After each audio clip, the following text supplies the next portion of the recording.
మరోసారి సినిమాగా రాబోతున్న మోడీ జీవితం ఎన్నో పోరాటాల కన్నా తల్లి సంకల్పం గొప్పదనే మెసేజ్. ఇంతకీ మోడీ బయోపిక్ లో యాక్ట్ చేసే ఆ స్టార్ హీరో ఎవరు? Have a look.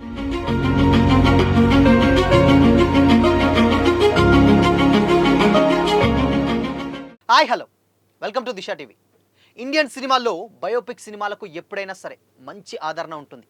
నిజ జీవితంలో ఎందరికో ఇన్స్పిరేషన్గా నిలిచేటువంటి వ్యక్తుల జీవితాలను స్క్రీన్ మీద చూసుకోవడానికి ఆడియన్స్ చాలా ఇంట్రెస్ట్ చూపిస్తూ ఉంటారు.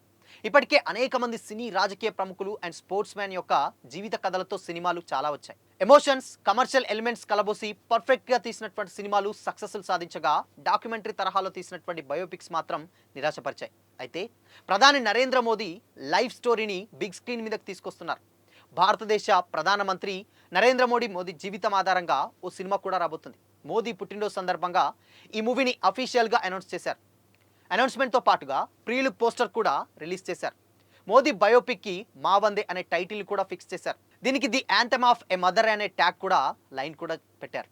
అయితే ఎన్నో పోరాటాల కన్న తల్లి సంకల్పం గొప్పది అండ్ బలమైందంటూ కూడా టైటిల్ పోస్టర్ రిలీజ్ చేశారు.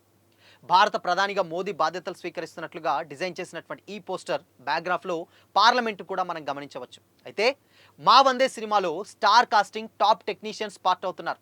మార్కోతో బ్లాక్ బస్టర్ హిట్ కొట్టినటువంటి Malayalam star actor hero Unni Mukundan ఈ మూవీలో నరేంద్ర మోడీ పాత్రలో నటిస్తున్నారు. సలార్ కేజీఎఫ్ మ్యూజిక్ డైరెక్టర్ రవి బస్టూర్ ఈ సినిమాకి మ్యూజిక్ అందిస్తున్నారు. కేకే సెంథిల్ కుమార్ సినిమోటోగ్రఫీ కూడా అందిస్తుండగా, సాబు సిరిల్ ప్రొడక్షన్ డిజైనర్గా, శ్రీకర్ ప్రసాద్ ఎడిటర్గా వర్క్ చేస్తున్నారు. కింగ్ సోలమన్ యాక్షన్ కొరియోగ్రఫీ కూడా చేస్తున్నారు. క్రాంతి కుమార్ సిహెచ్ డైరెక్ట్ చేస్తున్నటువంటి ఈ మూవీని సిల్వర్ కాస్ట్ క్రియేషన్స్ బ్యానర్ పై వీర్ రెడ్డి భారీ బడ్జెట్తో నిర్మిస్తున్నారు. ఎన్నో పోరాటాల కన్నా ఒక తల్లి సంకల్పం గొప్పదనే సందేశాన్ని ఇస్తూ ప్రధాని మోడీ జీవితంలోని యథార్థ సంఘటనల ఆధారంగా అన్ని వర్గాల ఆడియన్స్కు నచ్చేలా మా వందే సినిమాని తీస్తున్నట్లు కూడా మోడీ టీం తెలిపింది. మోదీ వ్యక్తిగత రాజకీయ జీవితంలోనూ సంఘటనలు, విశేషాలను ఎంతో సహజంగా ఈ సినిమాలో చూపించబోతున్నామని కూడా చెప్పారు. అంతర్జాతీయ ప్రమాణాలతో అత్యున్నత సాంకేతిక విలువలు అండ్ విఎఫ్ఎక్స్తో తీసుకొస్తున్నామన్నారు. పాన్ ఇండియా భాషలతో పాటు ఇంగ్లీష్లోనూ ఈ మూవీని రిలీజ్ చేస్తున్నట్లు కూడా అనౌన్స్ చేశారు. నరేంద్ర మోదీ ప్రపంచ నాయకుడిగా ఎదగడం వెనుక ఉన్నటువంటి ఆయన తల్లి హీరాబెన్ ఇచ్చినటువంటి మోటివేషన్, తల్లితో మోదీకి గల అనుబంధం అండ్ భావోద్వేగాలను మా వందే మూవీలో తీసుకొస్తున్నట్లు కూడా మేకర్స్ చెబుతున్నారు. మచ్చలేని నాయకుడిగా దేశ సేవకే జీవితాన్ని అంకితం చేస్తున్నటువంటి ప్రధాని మోదీ జీవిత విశేషాలను సినిమాటిక్ యూనివర్స్లో ఆడియన్స్ అందరికీ నచ్చేలా తీయబోతున్నామని కూడా ప్రొడ్యూసర్ చెప్పుకొచ్చారు. నిజానికి 2019లోనే పీఎం నరేంద్ర మోదీ పేరుతో ఓ బయోపిక్ వచ్చింది. వివేక్ ఓబ్రాయ్ మెయిన్ లీడ్లో యాక్ట్ చేసినటువంటి ఈ హిందీ సినిమా దారుణమైనటువంటి ఫలితాన్ని అయితే చూసింది. బాక్సాఫీస్ దగ్గర 2.5 కోట్లు మాత్రమే కలెక్ట్ చేసింది.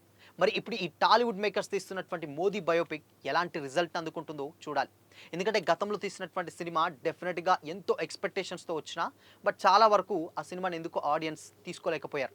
బట్ ఇప్పుడు ఫస్ట్ టైం ఒక మంచి యాక్టర్ ఉన్ని ముకుందన్, మనకు తెలుసు గతంలో ఆల్రెడీ చాలా వైలెన్స్ క్యారెక్టర్ చేశాడు, అదే మార్కో మూవీలో, అండ్ దాని తర్వాత జనతా గ్యారేజ్ లాంటి సినిమా అండ్ భాగమతి లాంటి సినిమాలో కూడా యాక్ట్ చేశారు. ఒక మంచి యాక్టరే.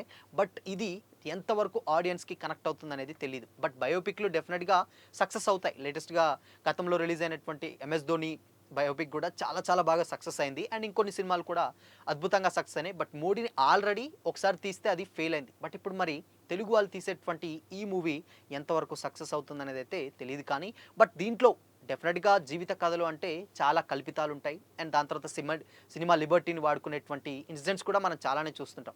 మరి అవన్నీ పక్కన పెట్టి ఎవరికి నొచ్చుకోకుండా తీయాలంటే డెఫినెట్గా కొన్ని చీకటి కోణాలు అండ్ దాని తర్వాత చేసినటువంటి పోరాటాలు, మంచి చెడు చాలానే ఉంటాయి. మరి అవన్నీ కలిసి చూపిస్తారా, లేదంటే ఓన్లీ మంచిగా చూపిస్తారా అనేది అయితే తెలియదు. కానీ బట్ ఓవరాల్గా మాత్రం ఒక బయోపిక్ అయితే మళ్ళోసారి మోదీ మీద అయితే రాబోతుంది. సో మరి మోదీ బయోపిక్ పై మీ ఒపీనియన్ ఏంటి? కామెంట్ చేయండి.